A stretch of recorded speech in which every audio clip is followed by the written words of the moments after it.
നടിപ്പിൻ നായകൻ എന്നുള്ള ഒരു ടൈറ്റിൽ കിട്ടിയത് ജസ്റ്റ് കയറി വന്ന് ഒരു അടിപൊളി പടം ചെയ്തോണ്ടല്ലോ. ഒരുപാട് കാലം അടിപൊളിയായി അഭിനയ പ്രാധാന്യമുള്ള സിനിമ സെലക്ട് ചെയ്യും. അതിൽ അതിഗംഭീരമായി അഭിനയിച്ച നടനാണ് സൂര്യ. ഒരു മാസ് ഒരു ആക്ടർ മാത്രമല്ല, അതിലുപരി ഭയങ്കരമായിട്ടുള്ള ഒരു ടാലന്റഡ് ആയിട്ടുള്ള ഭയങ്കര ഒരു ഓറയുള്ള ഭയങ്കര ഒരു സ്റ്റൈലിഷ് ആയ ഒരു ആക്ടറാണ് സൂര്യ. 7ാം അറിവിന് ശേഷം പിന്നീട് അങ്ങോട്ടൊരു ഹിറ്റുകളൊന്നും ഉണ്ടായിട്ടില്ല. ഭയങ്കര ഡ്രോപ്പായി പോയിട്ടുണ്ടായിരുന്നു. JB ആയാലും സൂര്യ റിപ്പോർട്ടർ എല്ലാം ഹിറ്റായിരുന്നു, അടിപൊളിയായിരുന്നു. പക്ഷെ ഒരു തിയേറ്റർ ഹിറ്റായിട്ട് ഉണ്ടായിരുന്നില്ല. കാരണം അത് കൊറോണ ടൈമിൽ വന്നതായതുകൊണ്ട്. പക്ഷെ കങ്കുവ എന്ന് പറഞ്ഞ തിയേറ്ററിൽ ഇറങ്ങുവാണ്. മാത്രമല്ല ബമ്പ് ഹൈപ്പ്, പോസ്റ്ററും ട്രെയിലറും പാട്ടും എല്ലാം ഭയങ്കരമായിട്ടുള്ള ഒരു ഭയങ്കര വമ്പ് പ്രതീക്ഷ, ഹൈ എക്സ്പെക്ടേഷൻ വെച്ചിട്ടുള്ള ഒരു പടമായിരുന്നു കങ്കുവ. കാര്യം ഭയങ്കരമായിട്ട് നമുക്ക് ട്രെയിലറിൽ തോന്നുന്നു. പക്ഷെ അത്രയും സിനിമയിൽ ഉള്ളത് സ്വാഭാവികമാണ്. പക്ഷെ അതിലൊരു 100-ൽ 10% നമ്മൾ പ്രേക്ഷകർക്ക് ആ ഒരു എക്സ്പെക്ടേഷൻ മീറ്റ് ചെയ്യുക എന്നുള്ള ഒരു മിനിമം കാര്യമാണ്. മാത്രമല്ല സൂര്യ എന്നുള്ള നടനെ വൻ തിരിച്ചു വരുവാണെന്ന് എല്ലാവരും പ്രതീക്ഷിച്ചിട്ടുണ്ട്. സൂര്യ ആരാധകർ മാത്രമല്ല മറ്റ് ഫാൻസ്, അതായത് ഇപ്പൊ വിജയ് ഫാൻസ് ആയാലും തല ഫാൻസ് ഒക്കെ അതൊക്കെയാ പറയുന്നത്. എന്താ വെച്ചാൽ ഇതൊരു സൂര്യയുടെ തിരിച്ചു വരുവാന്ന് അവര് വരെ പ്രതീക്ഷിച്ചു. അപ്പൊ അങ്ങനെ ഒരു സിനിമയാണ് കങ്കുവ. ഇത്രയും ഒരു എന്താ പറയാ അപരാധം എന്നൊക്കെ നമ്മളെ കോക്ക് പറയുന്ന പോലെ അപരാധം പിടിച്ചൊരു പടമായി പോയി. ഈ ഗംഭീരമായി എമണ്ട ട്രെയിലറൊക്കെ ഇനി കൊടുക്കേണ്ട ആവശ്യം എന്താ? പടത്തിന് ഇത്ര ഹൈപ്പ് കിട്ടിയില്ലെങ്കിൽ ഒരു ലോ എക്സ്പെക്ടേഷൻ വെച്ച് പോയിട്ടുണ്ടെങ്കിൽ ആൾക്കാർ പോട്ടെ വെച്ചേരെ. ഇത് അങ്ങനെയല്ല, എന്തൊരു ഹൈപ്പാണ് പടത്തിന്. അതുപോലെ തന്നെ സൂര്യ മറ്റേ കൊച്ചിയിൽ ട്രിവാൻഡ്രത്തൊക്കെ പ്രൊമോഷന്റെ ഭാഗമായിട്ട് വരുമ്പോ എത്ര ആരാധകരെ പുള്ളിക്കാരനെ കാത്തുക്കുന്നുണ്ടായിരുന്നു. കാരണം എല്ലാവരുടെ ഉള്ളിലും ഒരു വൻ തിരിച്ചു വരും, ഒരു കംബാക്ക് സൂര്യയുടെ പ്രതീക്ഷിച്ചിരിക്കുമായിരുന്നു. പക്ഷെ പൂർണ്ണ നിരാശയാണ്. ഈ പടം ഇത്രയും ഒരു കൊളാക്കിയത് ശിവ എന്ന ഡയറക്ടർ മാത്രമാണ്. എന്ത് സാധനമാണ് പുള്ളിക്കാരൻ ചെയ്തുകൊണ്ട് വെച്ചിരിക്കുന്നത്. ഇതിൽ എഡിറ്റ് ചെയ്ത് ചെങ്ങായി ഭയങ്കര എഡിറ്റിംഗ് ആയിട്ടുണ്ട്. പറ കട്ട് പേസ്റ്റ് ഒരു സീൻ പോലും നമുക്ക് ഒരു സമാധാനത്തോടുകൂടി കാണാൻ പുള്ളിക്കാരൻ സമ്മതിക്കൂല. എഡിറ്റ് സിംഹമാണെന്ന് അത്ര പറയാനുള്ളൂ. ഇവർ രണ്ടുപേരും കൂടി ഇതിങ്ങനെ പേറി മുറിച്ച് പടത്തെ ഒരുമാതിരി എന്താ പറയാ. പിന്നെ നമ്മളെ ഡയറക്ടറുടെ ഒരു നിർദ്ദേശപ്രകാരമാണെന്നോ അറിയില്ല, ഫുള്ള് ഗർജനാണ്. പടം തുടങ്ങിയ മുതൽ ലാസ്റ്റ് നല്ല സൗണ്ടാണ് മൊത്തം. ഒരു സമാധാനം പോലും ഇല്ല സിനിമ കാണുമ്പോ. എനിക്ക് തോന്നുന്നില്ല ഒരാൾക്ക് അതിനുള്ളിൽ കിടന്ന് ഉറങ്ങാൻ പോലും പറ്റുന്നു. അത്രയും ഗർജനം ഇങ്ങനെ ഗർജിച്ചോണ്ട് നിൽക്കുവാണ്. പിന്നെ അതിന് കൂടാതെ DSP ദേവി ശ്രീ പ്രസാദിന്റെ മ്യൂസിക് ഒന്നും വലിയ കുഴപ്പമൊന്നുമില്ല, പാട്ടൊക്കെ കേട്ടിരിക്കാൻ പറ്റുന്നത്. പക്ഷെ ബാക്ക്ഗ്രൗണ്ട് മ്യൂസിക് ഭയങ്കര ഇറിറ്റേഷനാണ്.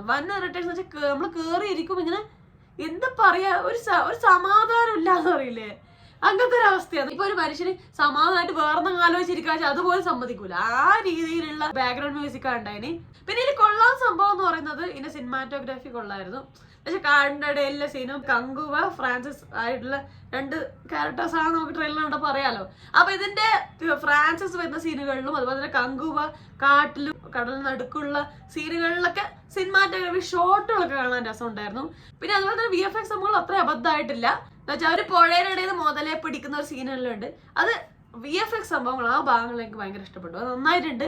അത് റിയലിസ്റ്റിക് ആയി ഫീൽ ചെയ്യുന്ന രീതി തന്നെ അതെല്ലാം എടുത്തിട്ടുണ്ട്.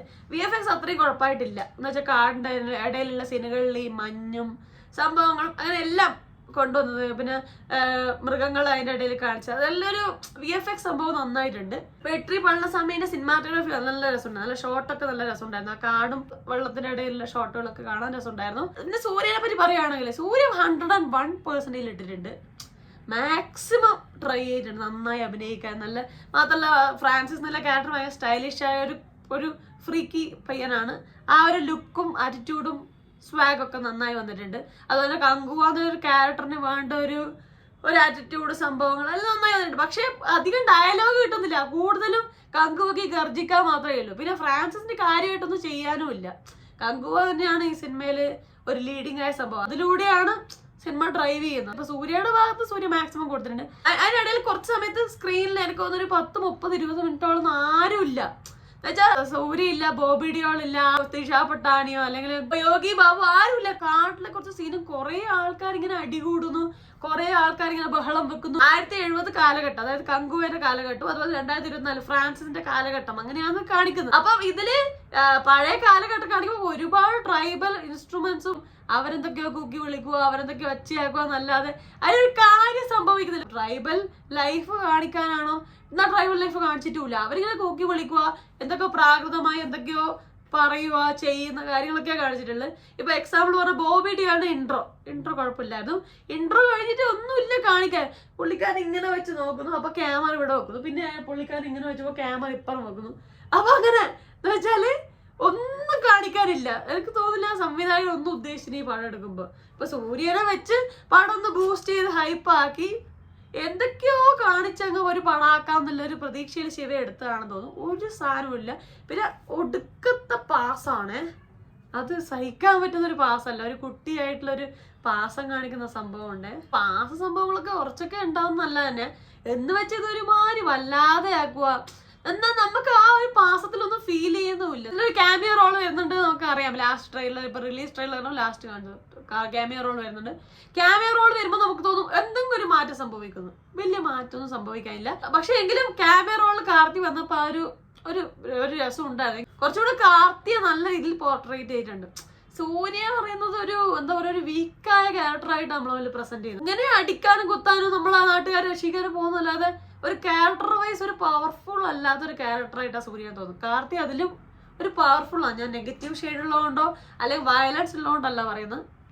ആ ഒരു ക്യാരക്ടർ നമ്മളെ മുന്നിൽ ശിവ കാണിച്ചത് ഭയങ്കര വീക്കായിട്ടാണ് സൂര്യയുടെ ക്യാരക്ടർ. എന്തായാലും കങ്കുവ 2 ഉണ്ട് എന്നാണ് ലാസ്റ്റ് പറയുന്നത്.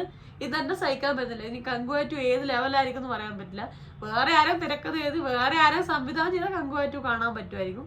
എന്തായാലും ശിവയുടെ ഡയറക്ഷനിൽ ഇനി ഒരു പടം കാണാൻ പോകുമ്പോൾ 10 വട്ടം ആലോചിക്കണം എന്നൊക്കെ പറഞ്ഞു. കാരണം അണ്ണാത്ത ചെയ്ത് എന്താ പറയാ, അനിയത്തി പാസം വെച്ച് നമ്മൾ തലൈവർ രജനീകാന്തിന്റെ ഇമേജേ കളഞ്ഞിട്ടുണ്ടായിരുന്നു. അതേ ഒരു പാസം വെച്ചിട്ടുണ്ട് ഇതും കൊളാക്കുന്നത്. പക്ഷെ അത്രയും പാസം വെക്കാനുള്ള ഒരു ടൈം ഇതിൽ കിട്ടിയിട്ടില്ല. ഇതിൽ വേറെ പുള്ളിക്കാരും എന്തൊക്കെയോ ഫ്രാൻസിസും കങ്കു അങ്ങനെ 2 ക്യാരക്ടറും സംഭവങ്ങളൊക്കെ ഇല്ലോണ്ട് കുറച്ച് തിരക്കുണ്ടായതുകൊണ്ട് അത്രയും ടൈം പാസത്തിന് കിട്ടിയില്ല. എന്തായാലും മാക്സിമം കൊളാക്കാൻ നോക്കിയിട്ടുണ്ട് ശിവ. അതിൽ മാക്സിമം വിജയിച്ചിട്ടുണ്ട്. ഇതിൽ പ്രശ്നം ശിവക്കല്ല, ഇതിൽ DSP അല്ല. ഇതിൽ ഏറ്റവും ബുദ്ധിമുട്ടുന്ന ആൾ സൂര്യയാണ്. സൂര്യക്ക് ഒരു ഭയങ്കരമായിട്ടുള്ള തിരിച്ചുവരവ് വേണ്ട ഒരു ടൈം ആയിപ്പോയി. അതൊന്നും ആ തിരിച്ചുവരവ് കിട്ടിയില്ല. മാത്രമല്ല പുള്ളിക്കാരൻ ഇടിച്ച് താത്തുവാണ് ഈ പടം ചെയ്തത്. ഒരു കഥയും സംഭവം ഇല്ലെങ്കിൽ സിനിമ എടുക്കാതിരിക്കുന്നതായിരിക്കും ഇതിലും ഭേദം. കാരണം നമ്മളെ കുറെ പൈസ പൊട്ടുന്നുണ്ട്, ഒരുപാട് പ്രതീക്ഷ ഉണ്ടാവും. പിന്നെ നല്ലൊരു നടനെ നമ്മൾ ഇല്ലാതാക്കണ്ടല്ലോ. വീണ്ടും എനിക്കിത് പറ്റൂല, നിന്റെ പടം ഓടില്ല എന്നുള്ള ഒരു എഫക്റ്റ് ഒരു നടൻ ഉണ്ടാക്കി അയാളുടെ ഒരു എനർജി, അയാളുടെ ഒരു ഉള്ളിലുള്ള അയാളുടെ ഒരു പവർ കളയേണ്ട ആവശ്യമില്ല. ശരിക്കും പറഞ്ഞാൽ സൂര്യ എനിക്ക് തോന്നിയത് സ്ക്രീനിൽ വരുമ്പോൾ മാക്സിമം, അതായത് നമ്മൾ പണ്ട് കണ്ട സൂര്യയുടെ ഇപ്പൊ ഈ ഓലോ സോങ്ങിലൊക്കെ ആ ഒരു ഇതുണ്ട്. പണ്ട് കണ്ട സൂര്യയുടെ ആ ഒരു എനർജി, ആ ഒരു ഓറ എനിക്ക് ഫീൽ ചെയ്തിട്ടുണ്ട് പാട്ടിലൊക്കെ. അത് സിനിമയിലും ഉണ്ട്. പക്ഷെ സിനിമയൊന്നുമില്ല. സൂര്യന്റെ ആക്ടറിനാണ് ഇത് ശരിക്കും പറഞ്ഞാൽ ഏറ്റവും നഷ്ടം. നെക്സ്റ്റ് ഒരു ശിവയുടെ പടം ഇറങ്ങുമ്പോൾ നമ്മൾ ഒരേ തവണ ആലോചിക്കണം പോണോന്നുള്ള കാര്യം കേട്ടോ. ഞാൻ അടുത്ത് പറയാം. ഇനി അടുത്തത് സൂര്യന്റെ പ്രതീക്ഷയായിട്ട് നിൽക്കുന്നത് കാർത്തി സുബരാജ് സംവിധാനം ചെയ്ത സൂര്യ 44 ആണ്. അതെങ്കിലും നന്നായിട്ട് വരണം. അത് വല്ലാത്ത ബുദ്ധിമുട്ടാവും. ഒരുപാട് ഫ്ലോപ്പ് അടിച്ചു കഴിഞ്ഞാൽ പിന്നെ ധൈര്യത്തിൽ ഒരാൾ അയാളുടെ ഒരു പടം കാണാൻ തയ്യാറാവില്ല. പിന്നെ ഞാൻ തിയേറ്ററിൽ പോയപ്പോൾ ആൾക്കാർ കുറവാണ്. എനിക്ക് തോന്നുന്നു ഇന്നത്തെ ഒരു അഭിപ്രായം കേട്ടിട്ട് പോവാന്ന് വെച്ചിട്ടാണ് ഇവൻ ഫാൻസ് വരെ വെയിറ്റ് ചെയ്യുന്നത്. അതൊരു നല്ലൊരു അഭിനയിക്കാൻ കഴിവുള്ള ഒരു നടനെ ഇല്ലാതാക്കുന്നതാണ്. സോ ഇങ്ങനത്തെ ഒരു സിനിമ ദയവേത് ചെയ്യരുത്. അപ്പൊ അത്രയേ ഉള്ളൂ. നിങ്ങൾ ഈ സിനിമ കണ്ടവരാണോ? എന്താണ് ഈ സിനിമയെ കുറിച്ചുള്ള അഭിപ്രായം? സൂര്യ എങ്ങനെയുണ്ട്? പടം എങ്ങനെയുണ്ട്?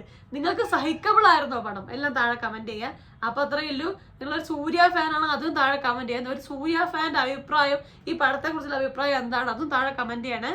അപ്പൊ അത്രയും വീഡിയോ ലൈക്ക് ചെയ്യുക, സബ്സ്ക്രൈബ് ചെയ്യുക, സപ്പോർട്ട് ചെയ്യുക, ഷെയർ ചെയ്യുക, കമന്റ് ചെയ്യുക. അപ്പൊ പറഞ്ഞ എല്ലാവരും ഹാപ്പി ആയിട്ടിരിക്കാൻ. മറ്റൊരു റിവ്യൂ റിയാക്ഷനോ സോഷ്യൽ ഇഷ്യൂ നെക്സ്റ്റ് ടൈം കാണാം. അതുവരെ ബൈ ബൈ.